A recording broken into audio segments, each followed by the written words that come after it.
Welcome to Divine Exhorts. It's urgent with Sister T. Hello, my name is Tanika, but you can call me Sister T. Today I wanted to share with you 5 signs on how to determine whether or not it's time for you to move on. So if that interests you, please stay tuned.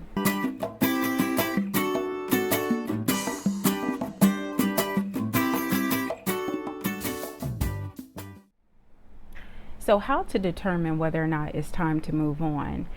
Here are some indicators or some signs that you would want to pay attention to. So tip number 5 is that you have to check your tolerance level. So the things that you were once able to tolerate now are becoming intolerable.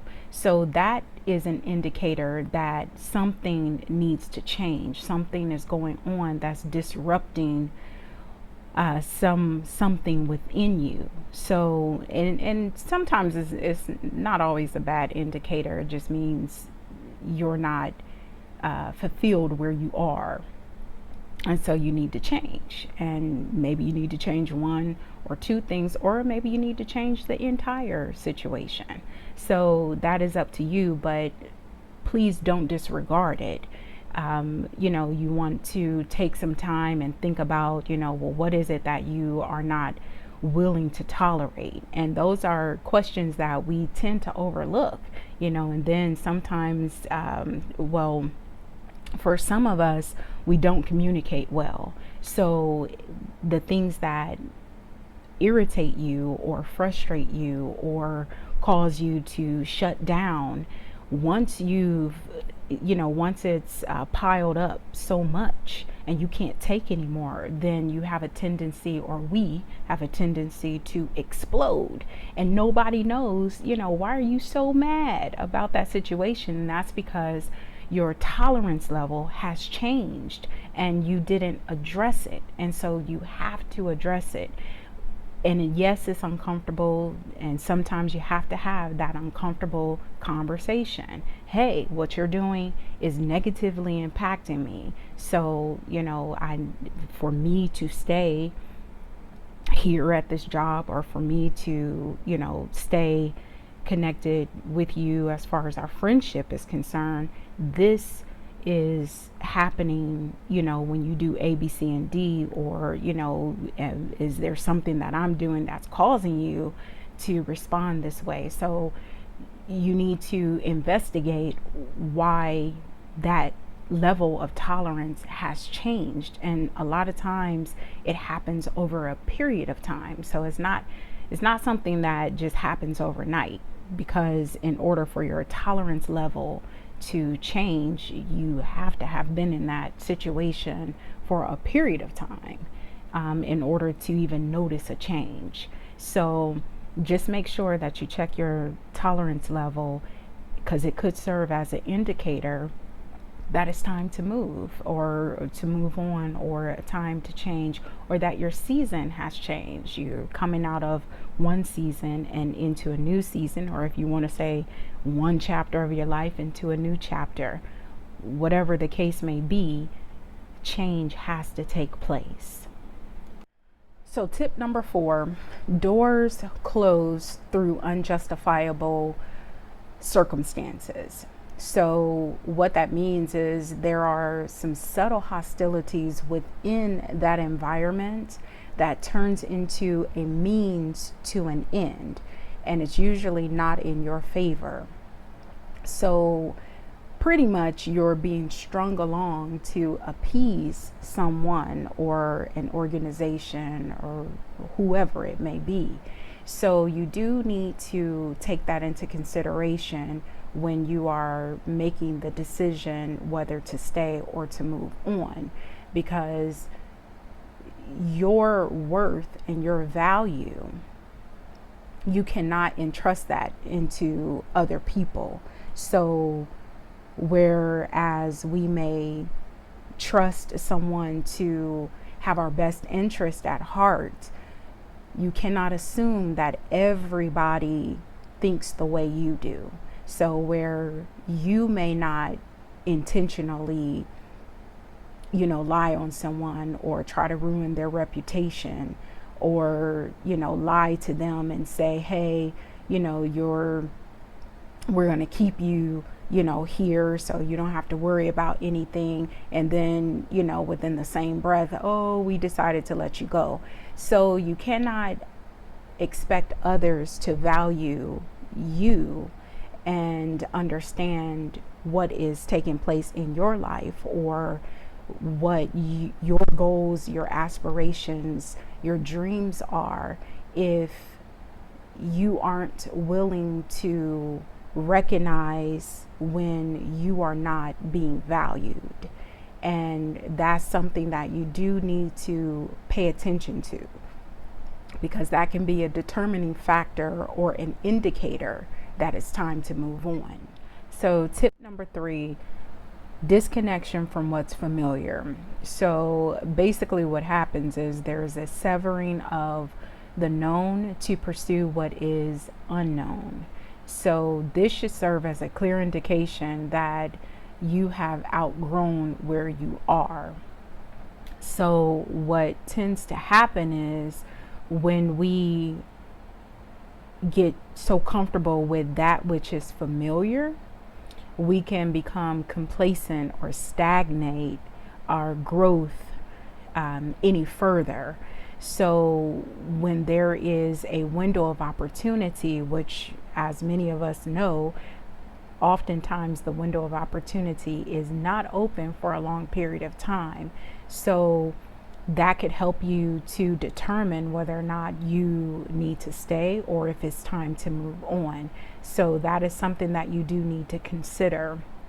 And also, when you have situations where people try to keep you contained into who you used to be, or what you used to do, if you hear that too often, it's time to move on. Because if you're continuously growing and you are coming into knowing what you want, why you want those things, also your friends or your circle of friends or network is changing, because now you need to be around individuals who are either aspiring to do some of the things that you are aspiring to do, or they are already doing what it is that you desire to do. And the reason why you want to have those connections is because it serves as a support system, and they have inside information that could help you get to where you need to be. So if you never move past what is familiar, then you can never step into what could potentially take you to the place where you were already destined to be. Tip number 2, the toxicity level in your environment becomes fatal. Now, a few things we want to address here. First, we need to understand that any environment that you're in, whether it's home, school, work, church, whatever the case may be, there's going to be some level of toxicity in that environment. However, over a period of time, you have developed survival mechanisms and or techniques to help you thrive in those environments. The problem, though, is when you are in a prolonged survival mode, you become unproductive, non-responsive, somewhat paranoid, you're agitated, you're unsettled. You can't really explain why, when you go into that atmosphere or that environment, that you always have a negative response or something negative happens. So it's almost as though your overall well-being is negatively impacted, whether it's spiritually, physically, mentally, socially, whatever the case may be, and or emotionally. So you're just unsettled and you can't really explain why that is. I believe that that is an indicator for you to start asking yourself some serious questions about why you respond when you're either around a certain person or in a certain setting, a certain atmosphere, environment. Those may be indicators that it's time for you to make the decision to either stay or to move on. And another indicator I would say with regard to the toxicity level in your environment is when you're in certain environments and you begin to act out of character. That is a sign that it's time to move on, or you could use that as one of the indicators that it is time to move on, because any environment that causes you or provokes you to that point where you are always acting out of character, that is not a conducive environment for you to be the best version of you, if that makes any sense. So you want to make sure that any environment that you're in, you're there for a reason. There's a purpose that you're in that environment, and you should be able to be or operate or be in a state of being where you're able to be yourself, and to produce what it is that you need to produce in those environments without being depressed and oppressed and feeling lethargic and just non-responsive, or where you become despondent so much so that you can't even function properly. That is not a healthy environment. So you may want to do some self-evaluation, or just take some time and figure out what it is that you need in order to be the best that you can be. So tip number 1, nothing else can be produced and or cultivated where you are. So ultimately, you are taking a risk by stepping out on faith to do something you've never done before.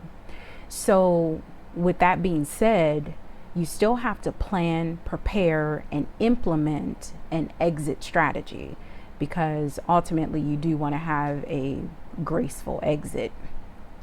So with regard to planning, this is where, after you make the decision, ultimately you're going to absolutely know whether or not you need to stay, or that it's absolutely time to move on. So once you reach that absolutely it's time to move on stage, then you want to start thinking about how you're going to make this change. So for example, if you are thinking about changing careers, or you're in one industry but you want to pursue a different industry, so now you need to start thinking about what are the expectations when you go into this new industry. So are you required to have certifications? Do you need education? Do you need specific training? So that's part of the planning process, and making the preparations on taking those classes, or going back to school, or even relocating, whatever it is that you need to do in order to be in alignment with the decision that you made to move on. Those are the types of plans, preparations, and the implementation process that's going to take place after you make the decision whether or not to stay or to move on. But when you get to step number 1, or tip number 1, and you determine that nothing else can be produced and or cultivated, there is a knowing that you cannot stay where you are.